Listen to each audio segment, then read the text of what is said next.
We're live, 7 p.m. Thank you so much to all of you for joining us and welcome to this Daily Maverick webinar. Thanks as ever to our Maverick insiders who are Daily Maverick's community of readers who provide us with hugely appreciated monthly support. And if you would like to find details on our insider program, please do see the Daily Maverick website. And thank you to Maverick 451, which is Daily Maverick's book publishing division, for making this webinar possible and for making the product that we're here to discuss possible. It's, I think, Maverick 451's second publication. Is that right, Tudor? It's the second book? I think so. I haven't been keeping count. I think there are a couple of others on there as well. I'm not quite sure who owns what. The book in question, of course, being 6 Years with Al-Qaeda, the Stephen McGown Story, as told to Tudor Caradoc-Davies. And we're going to meet both Stephen and Tudor in a second. But I've been instructed to tell all of you who are watching at home that if you have ordered a copy of the book and have not yet received it, it will be with you no later than Friday this week. And for those of you watching who are sufficiently inspired during the webinar to buy a copy of the book, and I really must recommend it. I mean, it is the definition of a page turner. I finished it today. It is gripping as all hell and a great Christmas present as well. You'll be able to purchase a copy of the book during the webinar for 295 Rand with free delivery anywhere in South Africa. And with that said, let us crack on. Tudor and Steve, thank you so much for joining us. Steve, this is the beginning, I think, of what is going to be a renewed series of media appearances for you, just perhaps after you've gotten used to not being in the media spotlight. Hi, Rebecca. Yeah, I must tell you, I've had quite a crazy day, actually. Myself and the Daily Maverick, we've been chatting quite a bit today, and my diary is just getting chock-a-block. In fact, things are even coming in before sunrise and after sunrise. So I've got some stuff on Friday night at 10 p.m. and tomorrow morning 6:30. It's fantastic. It's quite amazing. Steve, we'll get back to you in a second to discuss the basic premise of the book, but I also want to bring in Tudor here. Tudor, you are, of course, a writer. You are the writer that Stephen chose to work with on this book. Thank you so much for being with us. Is it a relief that the book is finally in print? Your baby is born. It's a huge relief, Rebecca. Birthing this book was probably the toughest thing I've ever had to do with Steve, obviously. It was, a very tough few months, but also fascinating and a hell of a rewarding to see it, when we got it in hand last Friday. Very big moment in my career. Do either of you have a copy of the book to hand? I'm afraid I don't have one, but I'd love to show our viewers what it looks like. There we are. How many would you like? My wife's there we are. 6 years with Al-Qaeda. Steve, let's start off. For those people watching who are completely ignorant of your story, which is probably relatively few people, maybe some people out there where you were being held, in fact, because I think your story has been well covered in South Africa, at least. Can you explain a little bit about how it came to be that you were captured by Al-Qaeda, as the book title suggests? Yeah, so, I mean, this really was a dream of mine since a child, probably since the age of 15. I had always just really wanted to ride a motorcycle through Africa. So, really, I was spending my life looking for the right opportunity. And it's amazing how busy we get because the right opportunity doesn't always present itself. But it did in 2011 when my wife and I, Kath and I, were basically making life changes and changing countries. And this opened the door for me to live my dream. And so really, I always wanted to motorcycle from London back down. Well, actually, any direction, to be honest, but something in Africa, either go up Africa or go down Africa or go around Africa or through Africa or over Africa. And this really was the opportunity. And that is how this whole book got born, I suppose, was when it all went wrong. Steve, what you're not mentioning at this point, which you mention in the book, is that you actually had a number of choices about routes that you could have taken to ride your motorbike through Africa. And you chose a quite specific route that, in fact, landed you where you ended up. Yes, but Rebecca, I think it could have been worse. Although maybe it would be more. I think had I taken another route, it would have just been more of a gamble. I think I took the safest route, and maybe all the bad guys in Africa were gunning down my road, and I should have gone the other route. I don't know, but there were a few options. The safest route would have been to have caught an airplane, I suppose. as in fact the woman who would become your wife, Kath, did. So to contextualize this briefly, Steve and Kath are living in London. They are working there. They decide it's time to come home to South Africa. This is in 2011. Kath, as mentioned, takes a plane to Johannesburg. Steve rides his motorbike through Africa, and he is in Timbuktu when he and two fellow travelers are captured by Al-Qaeda militants, Mujahideen, and he would go on to become Al-Qaeda's longest.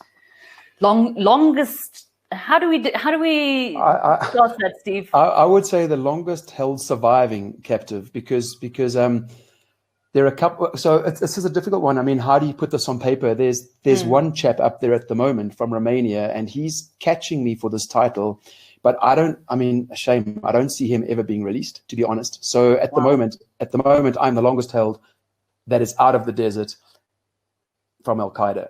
There are other guys still up there, but they aren't held as long as me. So so I'm the longest held surviving Al-Qaeda captive, I suppose. Steve, that's a hell of a kind of claim to fame, a very morbid one. But it strikes me that as soon as you were released in 2017, there must have been many people knocking down your door asking you to write a book. You mentioned that when you were released, you read a number of books from other captives, people who'd been held for, a month, 3 months, and you must have sort of scoffed at that. Why is this book coming out now? Why with Maverick 451? Can you tell us a bit about the circumstances behind the book being published now? Yeah, so yeah, certainly. I mean, in the early days, all sorts of people were coming to me to say, I've got a grandfather who writes books, and my daughter's studying, and she's keen to do books. And I had a lot of people. I had somebody. I mean, a lot of guys were knocking down my door. I had people wanting to do poetry about the event and documentaries. And actually, some guys flew out from Sweden to do a small documentary as well. So there was a lot of people coming through. But I mean, it's complicated, actually, Rebecca. It's quite difficult. Why don't you shave your beard? Why don't you cut your hair? Why don't you write a book? And I was like, well, you guys don't know. If I were to do any of these things, I could be putting my own life at risk. And I'd just been out of the desert not too long. So this was all a very real event that could take place. And also writing a book, I don't think I was quite recording things. So I managed to get a lot of the details onto my phone, which was good, a lot of the fresh details. But project, because I have the utmost respect for the Daily Maverick. I have no idea when they began, and I spent a lot of time probably in the desert, but every article I've seen written by them has been something with integrity and showing good character, and they inspired me. And I thought, these are guys who stand true to what they believe in. And it's been an amazing experience. I mean, with Tudor and the Daily Maverick team, it really has been fantastic. I haven't been forced into any situations where I felt out of my depth. Nobody's prodded me or poked me with respect to let's get something out of you. And in a way, they almost feel like friends that I have not really met in person. They almost feel like family in a way, I haven't met Tudor. Hi, Tudor. I've met him on Zoom ultimate times. I've met Fran in person, but otherwise there's a lot of meet and greets to still take place.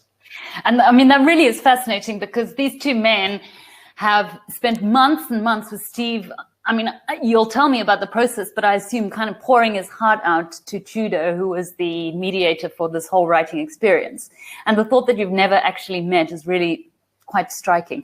I should say, Steve, that you did miss quite a lot of Daily Maverick years of the initial years of Daily Maverick in the desert, but we'll print out all the articles and send you them at a time that suits you. I'm not sure I have time for this, to be honest. Tudor, let's get to you now. You were brought into this project this year. Tell us a bit about what it was like taking on a project of this nature, particularly during the COVID-19 lockdown, and how you felt when approached, because it's obviously not the most perhaps uplifting of subject matters, at least it doesn't seem to be on the outset. It doesn't seem to be, but it's going to be exciting as well. I had a pretty good idea of, what the news had told me about Steve's experience or his ordeal. And I just thought this is going to be an amazing story, and I really want to get involved. So I jumped at the chance see that they're building, and all of that was off the table. So we were running out of time, and we just started by using Zoom and getting to grips with it. I'd never even used Zoom before. It was, it's quite weird if you think back earlier this year. we're now also au fait with the transcriptions for me, which really helped. And then I think the final word count was about 130,000 when the target was actually 80,000. Wow. And there's an amazing editor called Jackie Lange, who basically helped panel beat this back into shape down to a closer word count that Fran from the Daily Maverick approved. So it was a mammoth task, though, I'm not going to lie. I can only imagine, as you say, 6 years of such high drama into book form is a big task. Can I just, to our viewers out there, a lot of you are saying you're having some kind of connectivity problems. It is probably a high traffic time in terms of your internet. If I can only suggest asking other members of your household to just log off for the duration of the webinar, and otherwise just refresh your page as much as you can. It is not the case that everyone is experiencing connectivity problems, so we're going to press on. And if you want to ask questions, please leave them in the chat section, and we'll try to get to as many of them as we can during the chat as well. All righty. Steve, getting back to the kind of narrative of the book itself, let's talk a bit about the immediate aftermath of your kidnapping. You've just been taken. You're lying in this truck with the two men you've been captured with, and you guys write that you realize in your shorts is your British passport and the blood drains from your face. Why is that such a horrifying realization? I tell you, that was one of the most blood-chilling things I think that I had ever experienced. The realization that I made the fatal error of leaving that flipping passport in my pocket. You know, I had everything on the table above me. Like I had my phone where I was writing stuff up and all my other bits and pieces. And when I was taken, everything was left except that passport. If I could turn it around, I would do that 100 times and rather have the passport left behind. You know, I suppose we all know that the US and the UK and the French and I mean the Russians now to a new extent and the Israelis, there's a lot of wars going on and a lot of wars against Islam going on in this world, and a lot of it is led by the UK and led by America. And you know, and you just have to look at TV, you know, watch the TV from a few years back with all the bombings that were going on, and it was always sort of specifically targeted at European countries and at America, and these were their targets. And there was a gentleman called Edwin Dyer who was beheaded a few years prior to I was kidnapped, and I knew about that because I was in London listening, and you know, so I knew that British people have a hard time. And when I found that passport, I just knew that this was literally signing me in from being a African country that nobody in any Muslim country has ever heard about to actually being a prize, an absolute prize. Hey, and the thing is, you aren't a person, you know, in the eyes of Al-Qaeda. If you aren't Muslim, well, then you aren't a brother, you aren't a person. And as per the Quran, it says that you are actually the lowest form of creation. And I experienced that. So it was hectic. It was absolutely hectic. And I don't actually know what to say about this. It was terrifying, and that passport haunted me for right up till a week before I was released. Do you think things would have been different if you had been clutching your green mamba, your South African passport? So, you know, it's funny, I've been asked this question before, and on paper, yeah, you know, on paper, certainly it would be like, well, British red passports, green passport. Well, we don't know what this is. That guy, the British guy's got a problem. South African guy, well, we don't really know what this is. So on paper, most certainly, it would have been far better to have been caught with the British passport, with the South African passport. But I mean, in reality, if you just look at what was going on up in North Africa and the Middle East with the Arab Spring and the whole rise of Al-Qaeda and the rise of ISIS, there were so many moving parts going on in the greater political landscape that no doubt when it came close for the green passport for this guy to go home, something would have broken and I would have stayed longer, because I experienced that. I mean, there was a time I should have probably gone home and I didn't. And it was because there was a coup d'etat or something else took place. So yeah, on paper, ideally it should have helped, but I don't think it did in the end. So one of the points you make in the book is that it's not actually that clear what it was that Al-Qaeda wanted, whether it was money. It seemed initially that there was a large ransom that could be at stake. What do you mean by that? Did that become clearer at any stage in terms of what you meant to Al-Qaeda, your value as a hostage? Yeah, look, I mean, the whole idea behind what Al-Qaeda are fighting for. I mean, the word Al-Qaeda means the basement. Okay, so they are the basement or the foundation. So they reckon that they are the foundations of this house of Islam. They are the rock steady base that holds up Islam.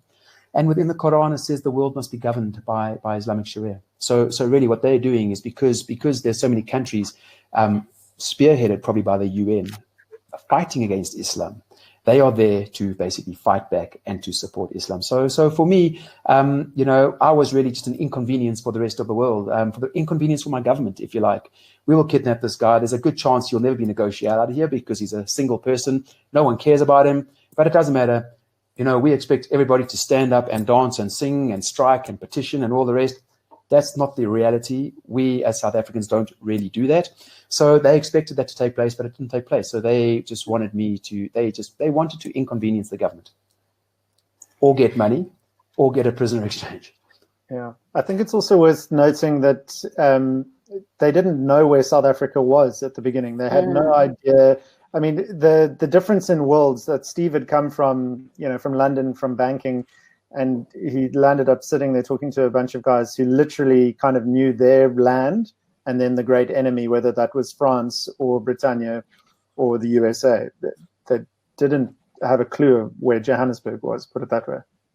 Although I was interested to see on that note that you were served a kind of juice that was from South Africa. Jolly right? Juice.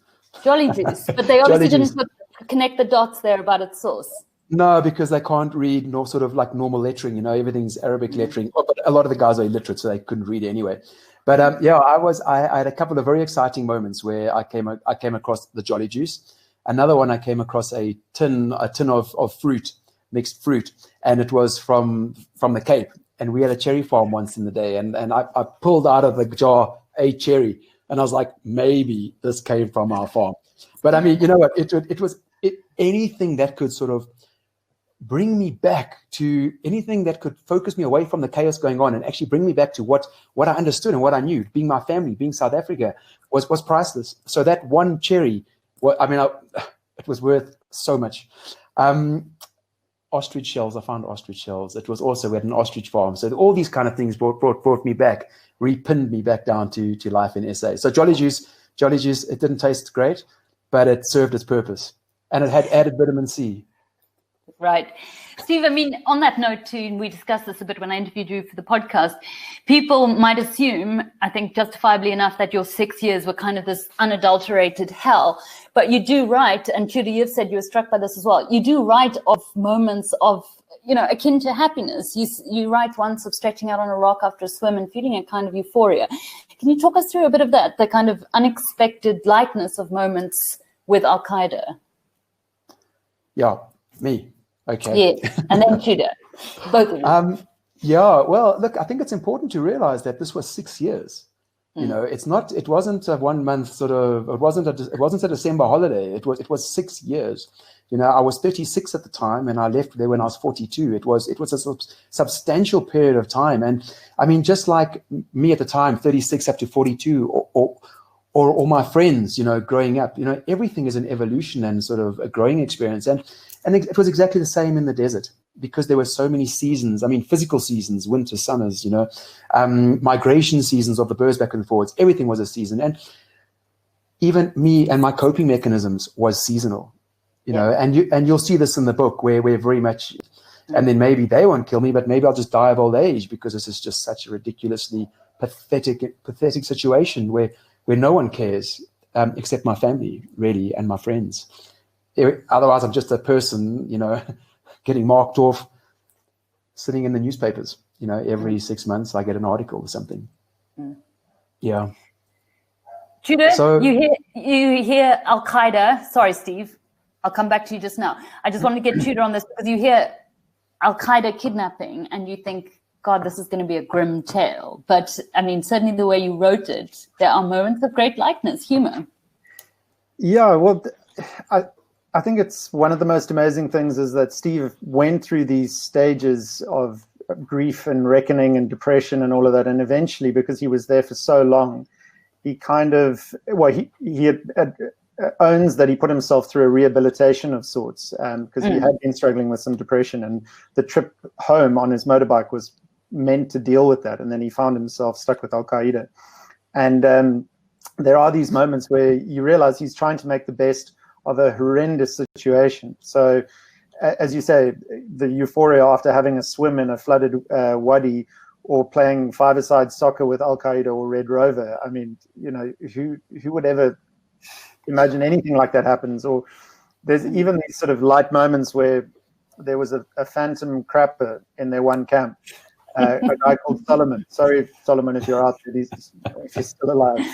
And Steve and the Swedish guy, Johan, basically do a Watson and Holmes stint, and they try and figure out who this guy is who's been leaving little deposits in the night in front of their hut. So, even if in the most dire situations, there are moments of humor, and Steve told the story that way. So it was great. I think a lot of the stuff, certainly there were so many things that changed during the period of time in the desert. And there certainly were some incredibly funny moments, where there was one moment in the early days where myself and Shark, the Dutch captive, it was early. We had probably been kidnapped for 3 weeks. The moon was up. We were lying there trying to go to sleep, and we were chatting, and we ended up in floods of tears. I mean, with laughter, to the point that Al-Qaeda came over and said, "Excuse me, would you please keep quiet? Al-Qaeda's trying to sleep this side." I mean, it was ridiculous. It was comical.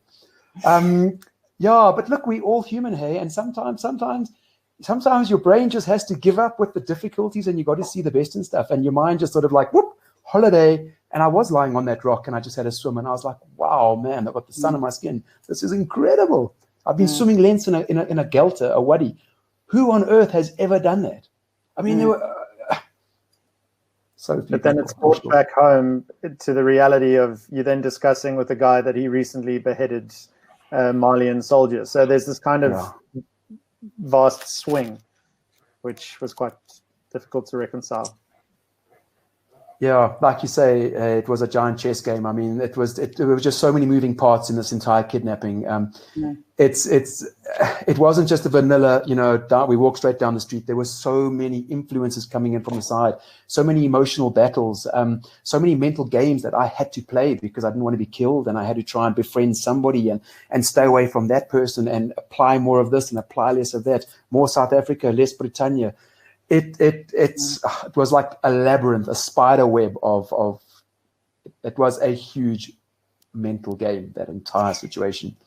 And I think one of the most unexpected aspects of that, Steve, certainly I found from reading the book, was your relationship with your fellow captors. You might think that, you have a South African, a Swede, and a Dutchman captured together, not of dissimilar age. You might think that they would band together, but quite the opposite. In fact, this is a line from the book. There were fist fights, kicking and beard pulling, and the most common line thrown around inside our hut was, "We are not friends." That actually made me laugh out loud because there's something very kind of high school about it. But these are three grown men captured by Al-Qaeda. Can you tell us a bit about what went so wrong between those dynamics? I mean, you are the only people you have to kind of lean on. Yeah, I mean, what went wrong? I ask you, it was so not what I expected, to be honest. And I mean, like you say, quite funny, bunch of school kids kicking and punching.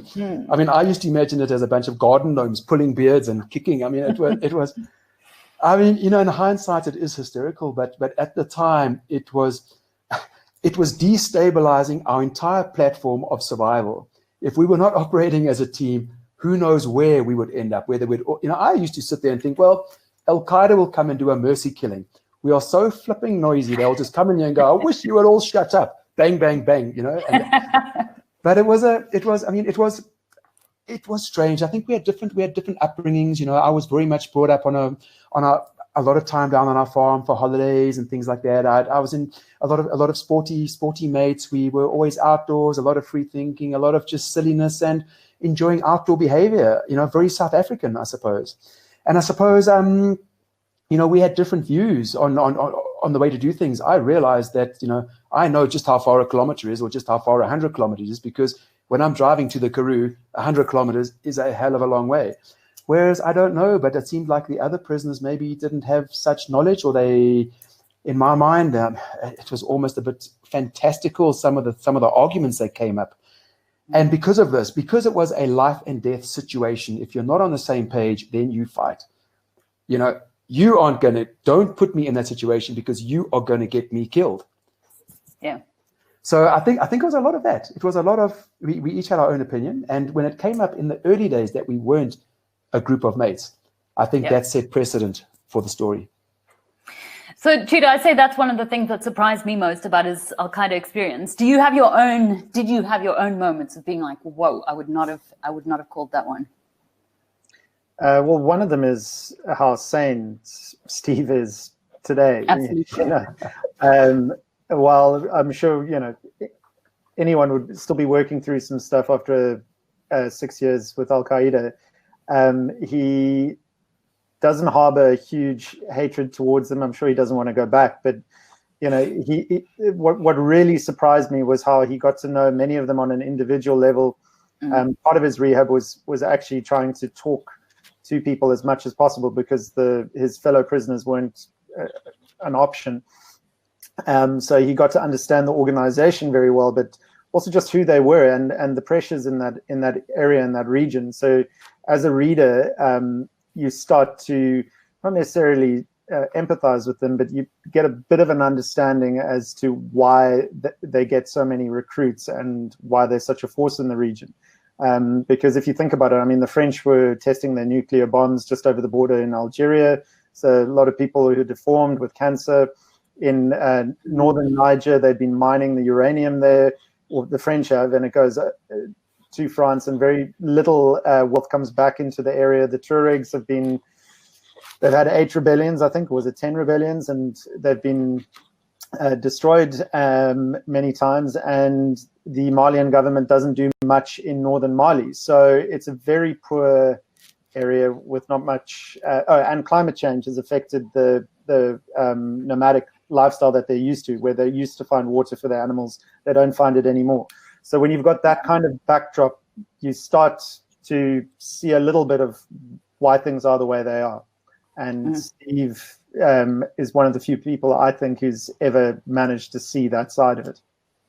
Absolutely. And Steve, you say something very interesting about Al-Qaeda, actually. You say, there's a quote, "What I saw of Al-Qaeda's skill at logistics and distribution, communication, talent acquisition, staff training, workforce management, revenue streams, and branding was truly impressive." You go on to compare them to kind of, you know, Goldman Sachs, Blackwater. You say that this is really a group that has the making of could be a very successful private sector corporation. Tell us a bit about that. What do you mean by that?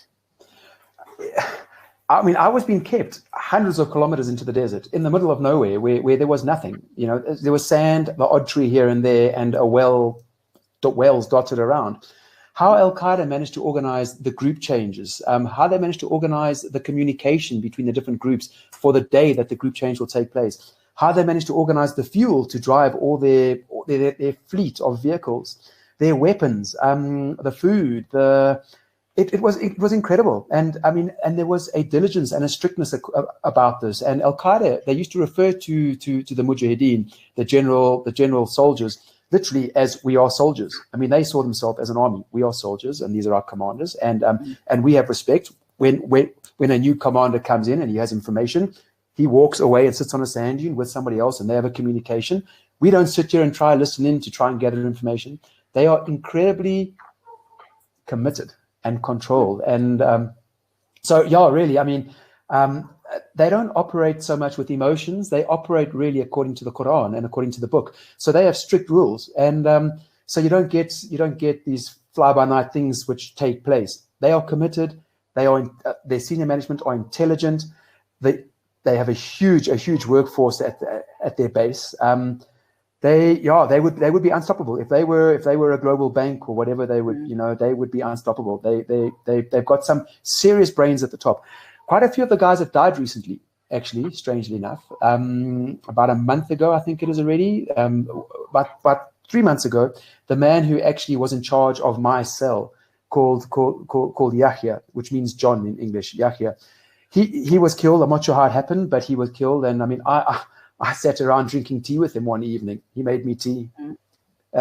So a lot of the intellectual capital is being shot out, but I still don't doubt. I've been reading articles recently. The French are getting quite excited because a lot of senior guys are dying, but they have the most amazing spreading of skills and actually teaching skills.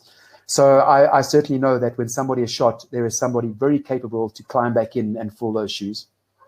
And we know that because your time in the desert has left you with this wealth of knowledge, you've been in quite a lot of demand in the world's intelligence circles, which is one thing you definitely really can't talk about. We're getting so many good questions from the audience, and I really want to get to all of them. But selfishly, I just have a few more questions that I'm desperate to get to of my own. And one is about your relationship with your wife, Kath. Which is so fascinating because the book's perspective includes Kath's, both through emails she sent during your captivity and through Kath telling her story to Tudor as well. She expresses quite openly anger towards you that she went through during your kidnapping. And I think understandably, I mean, as I read it, I was kind of burning with anger for her. I was like, yeah, how dare you take this salvage trip? About the fact that you had chosen to take this trip, you'd put yourself in harm's way, and now she is, her life is in limbo for 6 years. This must have all been so terribly, terribly difficult for her. What was it like putting your relationship back together after all that? Yeah, I must tell you, Kath beats me all the time. I'm joking. She doesn't really, but no, I mean, she was, it's obviously this was a situation which one never expected, and one can't shy away from life, one can't not cross the road because you're going to get hit by a car, So I think I truly believe that this situation was God driven, and I think this entire situation was far bigger than my family and I. But I was very aware of what my family went through, and actually writing this book, I must say, Tudor's had me in tears a few times. Thank you, Tudor. With respect to, putting into words what my family went through, and it's all been helping me fill this big black sack of my last 6 years, stuffing it with information of stuff that I've been through. But I've been incredibly blessed. I've got an amazing family. Prior to meeting Kath, my mom and my dad and my sister were absolutely amazing, loving, wonderful, caring, generous family. And then I met Kath, and Kath is identical to that. She, I couldn't have married better. Kath is absolutely incredible, and it was amazing when I came back and meeting Kath again. I had all these concerns. What am I coming back to? Are we still married? Aren't we married? I can't expect Kath to stick around for 6 years. 1 year, yes. 2 years, I'm pretty sure. 3 years, cusp. 4 years, my goodness me. Now I'm carrying a lot of guilt because now I'm ruining somebody else's life, not just my own life. But I came back, and I mean, it really was. We just fitted straight back into life, and there were a few strange moments in the very early days, which I think one is in the book about. The first time Kath got changed in front of me, it was the first night. I literally turned my back. I didn't feel as though I had the right to actually, and so there was that, and I think that was a lot of just trying to find my place back in the real world, but. Yeah, it's been an amazing journey. I think our marriage is 100 times stronger than it was back then. I think we've both learned so much about ourselves, and we apply so much more to our marriage. And we've got an incredibly caring marriage. We support each other. We do a lot of things together. We run together. We cycle together. We've got a wonderful bunch of mates who we spend time with. And there were certain moments in the past 3 years, because like I say, I've just been out 3 years now. A few moments. I think Kath and I have probably had maybe 3 fights, but proper fights. I mean, proper humdingers. And generally it stems back to what was going on with the desert and, things about us wanting to have kids and all along those lines. But 99.999999% of the time, I think our marriage is absolutely incredible. And we're blessed. Yeah. I mean, I think incredible is the word. Tudor, what was it like for you getting that perspective from Kath and being able to kind of maybe fact check a bit of Steve's emotional world? It was fascinating because Steve actually said that I don't want to give away too much, but as he got back, his memory, he struggled with the first few weeks back home, and he wanted to hear what Kath's take was, and They were kind of 80-90% accurate. She did have a different take, but just what they went through, nobody ever expects anything like that. I mean, you do your marriage vows till love, death do us part, sickness and health and all of that, but you don't expect Al-Qaeda to intervene in your marriage. And also for your loved one to be gone like that. You think, okay, death is something else, but just gone and indefinitely. So just a crazy set of circumstances. And I think this was something that Steve realized in the process. I said to him, I'm not a therapist, but at times it's going to feel a little bit like that. And I'm sorely, like, I'm not qualified to help you on that part, but I'm going to ask some probing questions, both of you and your family, and to see what his dad, Magoo, had to deal with as well. Obviously his mum, which is covered in the book, Kath, and then there are other moving parts as well. For example, Imtiaz Suleiman of Gift of the Givers, to kind of see where they all came into it. And I think for Steve, it was revealing. He didn't know about all of this stuff before we started the book. So yeah.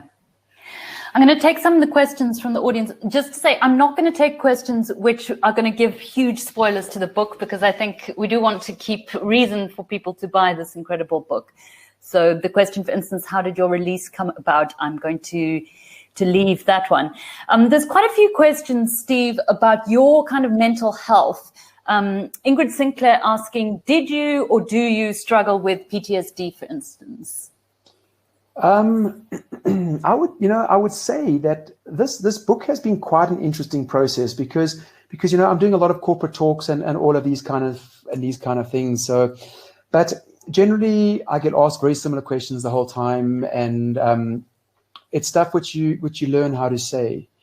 It's sometimes that people catch you off guard, and this book has caught me off guard. Often, during talks, people ask me a question which catches me off guard, and I'm like, wow. Well, that is a question. Let me get into that now. But this book has also brought up quite a few things. And in the last few weeks, I felt quite. I'm a guy. I felt quite emotional. I mean, if I can say that, it's I don't know if this book is almost putting 6 years into a number of pages, and I can almost say this is part of my life. This is what I did. This is what I experienced. And so as far as PTSD goes, I certainly, we're complex here. And when I came out the desert, I felt absolutely fine. And I'm this big giant onion, and then a few layers start coming off. And then I realized, well, actually, there are a few things I must deal with. And now, I mean, like I say, it's 3 years, 4 months or something that I'm out the desert. So I'm only halfway through my captivity, actually. I've got another two and a half years, whatever, before I'm actually released, which sort of puts things in perspective. It's a crazy length of time. But writing this book has certainly brought things up. And, with respect to the book, probably the two most difficult things I had to do was my acknowledgements and also dedication of the book. And this left me in tears I was in the Kruger Park with my family 3 weeks ago. And, there was a lot of stuff from the Daily Maverick coming. We need the timeline. We need the photos. We need this. We need that. We need the acknowledgements. We need this. And I was in the Kruger, low on data, and I'm like, yes, I'll get all this sorted out for you. And I was doing all the practical stuff. Quickly put the timeline in, send it through. Quickly check a chapter, send it through. And I left the dedication to the last minute. And I was sitting in Skakusa camp with Kath, because they have Wi-Fi there. And I sat there and we were having a drink, and I was like, right, well, now I've got to actually apply myself for this. And the book's dedicated to my mom. I mean, I had an amazing mom. And I sat there and I had to apply myself. And I sat there, I think I may have had my dark glasses on, and I think I ended up with tears down my cheeks. And I looked across at, you see, here it goes.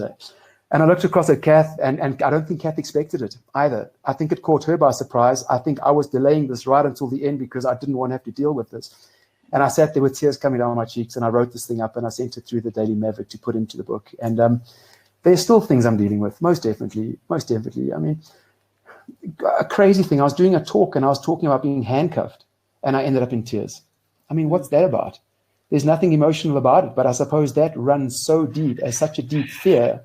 The practicalities. I mean, I've got handcuffs, but when you start to unwind it, there's so much in that, not being able to move, your freedom, your mental state. So there's still lots of things I'm still working through, but this book has been quite amazing. In a way, it's almost like, I can't say it's closing a door on a chapter, because there are many doors that still need to be opened and closed, I think, with respect to this. But it has been an amazing experience, and I mean, I've been blessed to actually do it with Tudor and the Maverick team, because it's been such a beautiful environment. But this PTSD, I think it's something which I'll slowly chip away at, and I don't ever want to actually have it completely under control, because when life is so under control, you get into a routine and everything becomes matter of fact, and you put your walls up, and it's, I get up at this time, I do that, and I go to bed, I go home, I go to bed. But actually, to be able to feel emotion and to actually ponder things in life, I think was one of the most beautiful things in life. To be able to actually try and understand, and and try and figure out, and to feel is, to feel is one of the biggest blessings ever. And I relearned that in the desert. I relearned that in the desert, how to truly feel again, which was amazing.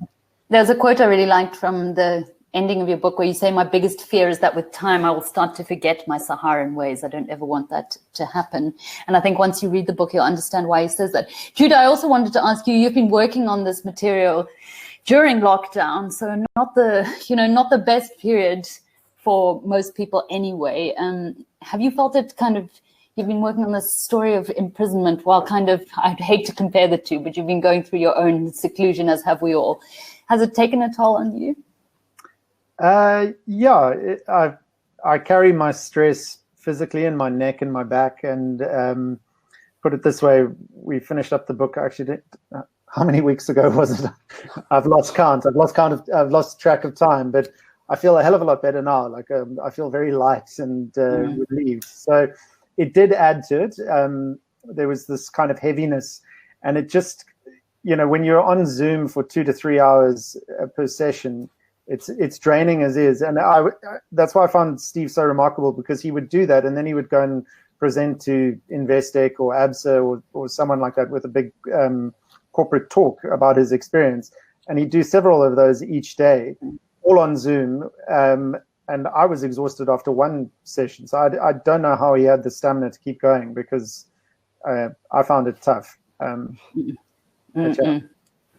Steve, a couple of people asking, Simone Stevens, and there was somebody else earlier, I can't remember who, I'm afraid, but when you were released, did you have any further concerns about Al-Qaeda, that you might be at risk from them in any way? Yeah, certainly. Like I think I said earlier, nobody understands what these guys are capable of until you've actually hung out with them and they've described to you how you chop someone's head off. Then you realize that they are for real.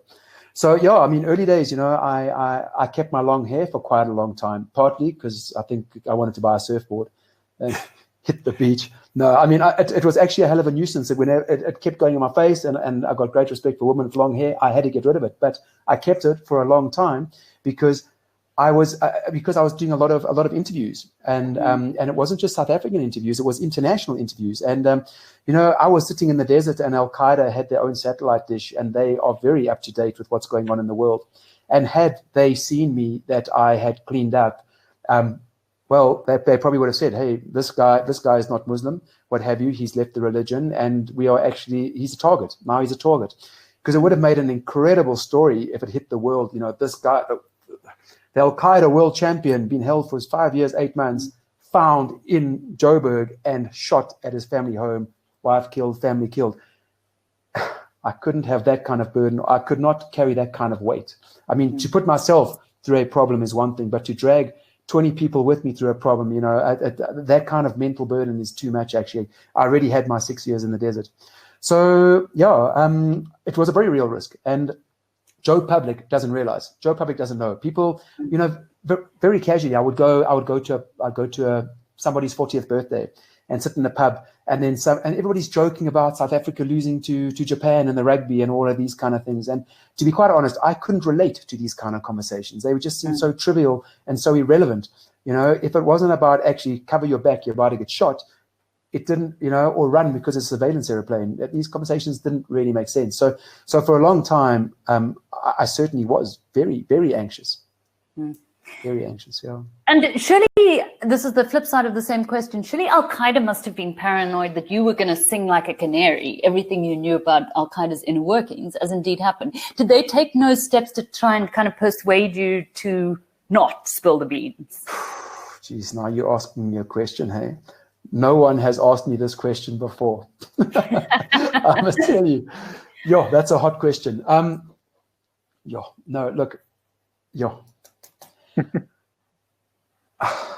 You've sort of silenced me on that one. Sure, we don't have to take that one, Steve. I didn't realize I was stepping on a landmine. No. Look, oh wow, hey. Okay, I'm going to take this high level. Within the Quran, it basically says that take Muslims at face value, and God will deal with the rest. So, for example, when I was in the desert, and there'd be a sandstorm, for example, Al-Qaeda would come to me and say to me, "The French surveillance planes are close by. So Allah has now brought a sandstorm to return all these guys to their bases." So I'm sure they would have taken the same approach with me, that this prisoner has got all this information, but God will make sure everything's going to work out okay. And that was probably then, from a religious point of view, that they would handle it. I mean, one could make this much deeper and mental and emotional, and then you're going to have me squirming in my seat. But yeah. Let's leave it at that then, Steve. Here's one from S. McCartney. Stephen, are you surprised that some people he's named are here? I assume they are former hostages, have returned to Mali after being freed. I mean, is that something you would consider doing? Yes, I was surprised. And I thought it was insane. And not in a million years would I return to Mali. When I came out the desert, the Malian secret services asked me if I would become a negotiator, a hostage negotiator for them. At the time, I mean, I thought, well, I know Al-Qaeda, I know what they are. I've got my big beard. I am behaving the way they would. They would want me to behave. I would probably be relatively safe. The rest of the world would think I'm absolutely nuts, but I probably could risk it, and I probably would get away with it, and it would be okay. Now there is no way in a million years that I will do something like that, because now I'll just be a target. So Beatrice Stockley, I mean, yeah, she was just Swiss lady. She was just killed recently. She was just killed. She was killed about a month ago. A French lady was just released. A French person was released, and she came out and gave a story that Beatrice Stockley was actually killed a month prior to that, which has me very surprised. But I mean, the fact that she went back blows my mind. It seemed to me from what you were saying earlier that you sort of keep up to date with the kind of hostage taking and that sort of thing. Do you keep an eye on the events in that part of the world? Yeah, because those are my dudes, eh? I mean, you laugh. I know a lot of them. You know, I had the head of Al-Qaeda Mali, the second in command, and the third in command all make me tea. And now the head of Al-Qaeda is, well, the top and the second command is. The head, bought me coffee. The second in command made me tea, and the third in command brought me a gazelle head when we had a barbecue in our first 6 months. But I mean, I know all these guys, so I do keep up to date. I find it quite amazing because I know the people, but I also find it quite tragic the way when governments get involved, the way they just don't do it cleanly. And that sort of blows my mind. I can actually have a rant every now and again, like this whole release that took place a few weeks ago, the way it was just done so underhandedly. It's disgusting. Sorry, on the subject of Beatrice Stockley, Steve, I think she was the one that she was the Swiss missionary, right? Who went back a second time to Al-Qaeda captured her a second time. But wasn't she the one that Steve had been there so long that they suggested he marry her and kind of stay in the desert? I mean, there's this sense that you get from Al-Qaeda that they were so fed up with negotiations with the Brits and then the South Africans, and then it's 6 years and they're going, can someone please take this guy? Or, Steve, you marry her and you can just live happily ever after here. Yeah, this guy is such a pain. If we marry him off, maybe he'll cheer up. Until I got home and my wife beat me. So no, that wouldn't have worked. That I really enjoyed that anecdote, together with the former president Jacob Zuma asking you whether you really missed women while you were kidnapped, which I thought was very telling. Steve, let's take some more questions. Janet Bloom, what do you miss about being in the desert, if anything? It's funny because I was living in London before that, and you got those big red buses that come past, and London's quite a noisy city with that. When I was in the desert, it probably took me the better half of 6 or 9 months to stop my ears ringing, from the silence. But when you could actually get to it, and I mean, there was this one evening I was sitting on top of a sand dune, and the sand in the desert is special. It's not like sand we have on beaches here. It is large grains, clean sand. And I sat on top of this sand dune, and I was looking a million miles away, and there was just sand, a couple of bushes, a lot of nothingness. There was a warm breeze blowing from the northeast. And I had my feet buried in the sand, and I had a couple of Al-Qaeda guys sitting next to me on the dune, busy talking rubbish. And I just thought, wow, this is peaceful, hey? It was peaceful. It was quite amazing like that. You're breathing fresh, and we forget what's important in life. We forget to actually sit and contemplate and actually just be. Yeah. Candace Antoniades asking, what would be your advice to someone currently in captivity?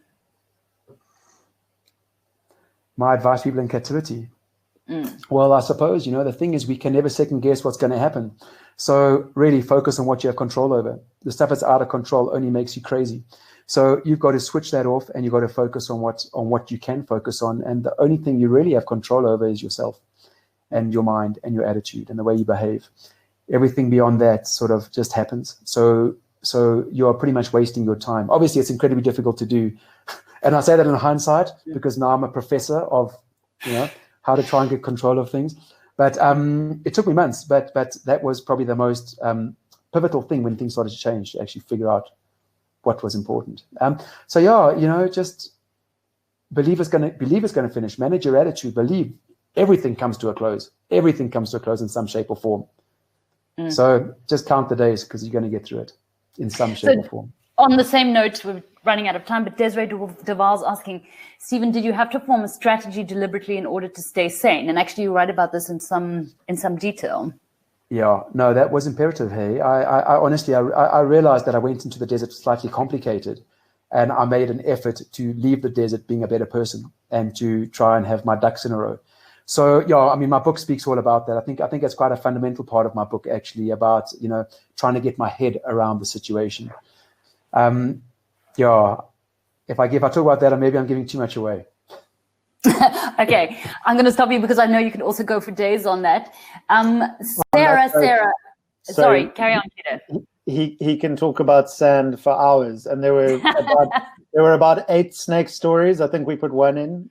So Steve, there was a lot on the cutting room floor. Well, on a similar note, Mark Anderson is asking about the birds you saw and drew while in Mali, which could also probably take us to next week. But just to note in passing, Steve, that people are interested in the wildlife that you observed. Sarah asking, your name given to you by your Al-Qaeda captors was Lot. So she's asking, what does that mean in Arabic? Is it a shortened name? Well, Lot, okay. I mean, in Arabic, that T is quite a heavy T, so it's like a ta. So it's Lut, as they would call me. But Lot was actually the prophet Lot, so he's in the Bible as well. So I was just named. A lot of the Muslim names are either Abu so-and-so, the father of so-and-so, or Abdul, which means the slave of. So then you're the slave of one of Allah's names. So Allah has 99 names, so you'll be Abdul, and then you've got 99 different options. Or you get named after a prophet, and really I was named after a prophet, the prophet Lot. Right. So Bruce Jeffries is suggesting, but I mean, it's not a bad suggestion, that you could enter Survivor. Have you considered taking all the skills? At one stage, you list all the skills you learned in the Sahara, and my goodness, are they impressive, including calling a polecat and receiving an answer. Couldn't you take those skills onto some kind of reality show and just get massively rich? Have you guys ever tried to milk a goat? I tell you, it is not easy. That's probably the best skill I learned: how to make rope and how to milk a goat. A lot of my mates have joked with me about this. I suppose I'd be okay. I suppose I shouldn't have too many problems. Fingers crossed. Yeah. No, I think it'd be better than okay. You also know how to pull start a Land Cruiser using 3 camels. Yeah, that was quite a fun one. That is a niche skill. And Wiegman asking a more serious question. How long after your release did you begin to feel kind of safe in your skin? Okay. I did a talk in Bahrain earlier this year. I was terrified. I was thinking, and you know what? More so, the guys, I mean, they were such an incredible bunch of guys. So this was just before lockdown. I literally caught one of the last flights from Bahrain to Dubai back to Joburg. And they were literally closing the doors of the airports, I think, behind me, that nobody else is moving with COVID. But these guys, I mean, they were a magic bunch of guys. And I actually said to the guy who organized the talk when I was still in South Africa, I said, well, is it safe? You know, so hang on, prior to asking me if it was safe, he said to me, Steve, you're going to love it. We're organizing a campfire in the desert for you. It just shows you that you know, I've got a healthy respect for these kind of things. I think it's healthy, but it's healthy for where I've been. I mean, you guys might all think I'm absolutely nuts because there's not a chance in a million years. But actually, I was the guy who got that. I pulled that card in the last 6 years. You know, so somebody has to draw that card. So respect. Still working through that. I think we can fit in one quick more. A couple of people asking this. Julian Coburn among them. Did you learn to speak Arabic? How good is your Arabic? أنا استطعت كلام عربي شوي شوي لكن أنا ليس جيد جدا. I can speak Arabic a little bit, but I'm not very good. It was sort of a dialect that and I leave out a lot of the small words. But to be fair, this entire conversation we've had here tonight, I could have this in Arabic. Oh, wow. My version of Arabic with the guys in the desert. Yeah. With your dudes. With my dudes. Hey? Learned off sardine cans, off the back of sardine cans and milk cartons. Yeah, that's right. Yeah. Well, we are just about to run out of time. Thank you all so much for joining us on the chat. Steve, what I haven't told you is how many people are saying you are a complete inspiration. A couple of people saying, is it possible that one person can be so positive, can have such an incredible mental attitude? I mean, having interviewed Steve twice now, I can say from my perspective, it seems this is the real Steve McGowan. I'm sure Tudor would know more, but that this man really is as positive and kind of well-adjusted as he seems, which is really something. And thank you from all of us, I think, for being that person and for giving us, you know, a kind of inspiration in these troubled times. Thank you, Steve, and thank you, Tudor, for your work on this magnificent book. All of you watching, please go out and buy 6 Years with Al-Qaeda, the Steve McGowan Story by Steve McGowan, as told to Tudor Caradoc-Davies. It is published by Maverick 451. It's available online at our bookshop and will also be available, I assume, at all good bookshops. Thank you so much. Thank you to Maverick Insiders, and thank you, gentlemen, again. Good night. Thanks very much.